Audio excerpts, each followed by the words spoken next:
প্রিয় শিক্ষার্থী বন্ধুরা, প্রথমে তোমাদের সকলকে স্বাগত জানাই আমার ইউটিউব চ্যানেল এডুকেশন অ্যান্ড দেবশ্রীতে।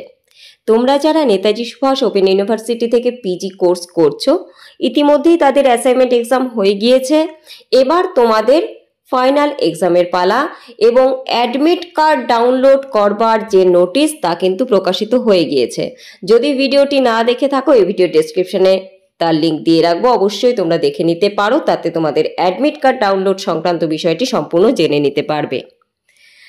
আজ তোমাদের জন্য এই ভিডিওটি আমি প্রোভাইড করলাম যাতে তোমরা সাজেশন দেখে ঠিকঠাকভাবে প্রশ্ন উত্তরগুলো রেডি করতে পারো। পলিটিক্যাল সায়েন্স যারা ফার্স্ট ইয়ারে মাস্টার্স করছো তাদের জন্য এই ভিডিওটি। তোমাদের পেপার 3 সাজেশনটি আমি দিয়ে দিলাম, দেখে নাও।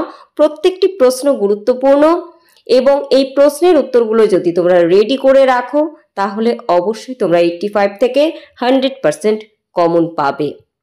যারা মনে করছো তোমরা নোটস নেবে বা যারা নোটস নিজেরা তৈরি করবে, সাজেশনগুলো নিয়ে নিতে চাও, কারণ আমি দুটো পেপারের সাজেশন দেব, আর দুটো কিন্তু দেব না, সেই ক্ষেত্রে বাকি সাজেশনগুলো নিয়ে তোমরা প্রত্যেক প্রশ্নের উত্তর নিজেরা যদি তৈরি করতে চাও তৈরি করতে পারো। আর যদি মনে করো আমার কাছ থেকে তোমরা নোটস নেবে তাহলে তোমরা অবশ্যই যোগাযোগ করবে 9932533745 এই নাম্বারে। চলো এবার দেখে নেই কোন কোন প্রশ্নগুলো গুরুত্বপূর্ণ। তোমাদের 18-র জন্য 2টি প্রশ্নের উত্তর লিখতে হয়, 12-র 3টি, 7-এর 4টি। 18 এবং 12-র জন্য যে প্রশ্নগুলো গুরুত্বপূর্ণ দেখে নাও। অবশ্যই শেষ পর্যন্ত দেখবে, প্রশ্ন টুকে শুধু চলে যেও না, কারণ প্রশ্ন কিন্তু ঘুরিয়ে আসবে। কি ভাবে আসতে পারে সেটাও আমি বলে দেব। প্রথম প্রশ্ন, রাষ্ট্র ও নাগরিক সমাজ সম্পর্কে মার্ক্সীয় ধারণা, অর্থাৎ কার্ল মার্কস এবং তার অনুগামীরা রাষ্ট্র সম্পর্কে, নাগরিক জীবন সম্পর্কে কি বক্তব্য পেশ করেছেন পুরোটাই তুলে ধরতে হবে। নেক্সট, ধর্ম নিরপেক্ষতা ও আধুনিকতার সম্পর্ক আলোচনা করো, অথবা ধর্ম নিরপেক্ষতা কিভাবে আধুনিকতার সাথে সম্পৃক্ত, অথবা ধর্ম নিরপেক্ষতা ও আধুনিকতার মধ্যে কি কোনো সম্পর্ক আছে, যুক্তি সহ আলোচনা করো। নেক্সট, স্বাধীনতা সম্পর্কে ইসাইয়া বার্লিনের মত পর্যালোচনা করুন। নেক্সট, ফ্যাসিবাদের স্বরূপ বিশ্লেষণ করুন, অথবা ফ্যাসিবাদ বলতে কি বোঝেন, এর বৈশিষ্ট্যগুলি বা ফ্যাসিবাদীদের সম্পর্কে সংক্ষেপে আলোচনা করুন।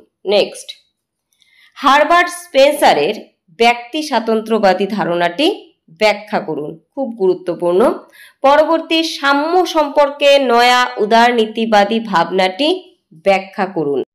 পরবর্তী, ফেবিয়ান সমাজতন্ত্রের উপর একটি টিকা লিখুন, অথবা প্রশ্নটিকে দিতে পারে ফেবিয়ান সমাজতন্ত্র বলতে কি বোঝেন, কয়েকজন বিশিষ্ট ফেবিয়ান সমাজতন্ত্রবাদীর সম্পর্কে আলোচনা করুন, তাদের বক্তব্য সহ। নেক্সট, জাতীয়তাবাদের কয়েকটি চ্যালেঞ্জ উল্লেখ করুন, জাতীয়তাবাদের বিরুদ্ধে যুক্তিগুলি আলোচনা করুন। এখানে প্রশ্নটিকে দিতে পারে জাতীয়তাবাদ বলতে কি বোঝেন, জাতীয়তাবাদের সীমাবদ্ধতাগুলি আলোচনা করুন, অথবা জাতীয়তাবাদের প্রতিবন্ধকতা সম্পর্কে বিস্তারিত আলোচনা করুন। নেক্সট, বিপ্লবের মার্ক্সীয় তত্ত্বটি আলোচনা করুন, অর্থাৎ কার্ল মার্কস বিপ্লব সম্পর্কে কি অভিমত পোষণ করেছেন, বিপ্লব সম্পর্কে তার বক্তব্য কি, সেই সংক্রান্ত বিস্তৃত বিবরণ দিতে হবে। সেই সাথে তার অনুগামীরা কি বক্তব্য পেশ করেছেন, 2-1 অনুগামী সম্পর্কে বা অনুগামীদের বিপ্লব সম্পর্কিত মতবাদ আলোচনা করতে হবে। নেক্সট, আধুনিক ব্যক্তি স্বতন্ত্রবাদ তত্ত্বের পর্যালোচনা করুন, ধ্রুপদী ও আধুনিক ব্যক্তি স্বাতন্ত্র্যবাদের পার্থক্য আলোচনা করুন। পরবর্তী, ডেভিড হেল্ডের অনুসরণে গণতন্ত্রের বিভিন্ন মডেলগুলি সম্পর্কে আলোচনা করুন। নেক্সট, স্বাধীনতা সম্পর্কে লকের ধারণা। নেক্সট, বিপ্লব প্রসঙ্গে মাওয়ের বক্তব্য আলোচনা করুন। পরবর্তীতে 7 নম্বরের জন্য গুরুত্বপূর্ণ প্রশ্নগুলো আমি দিয়ে দিয়েছি, তোমরা দেখে নাও। যদি কোনো প্রশ্ন বুঝতে না পারো তোমরা কমেন্টে জানিও, আমি তার উত্তর দিয়ে দেব।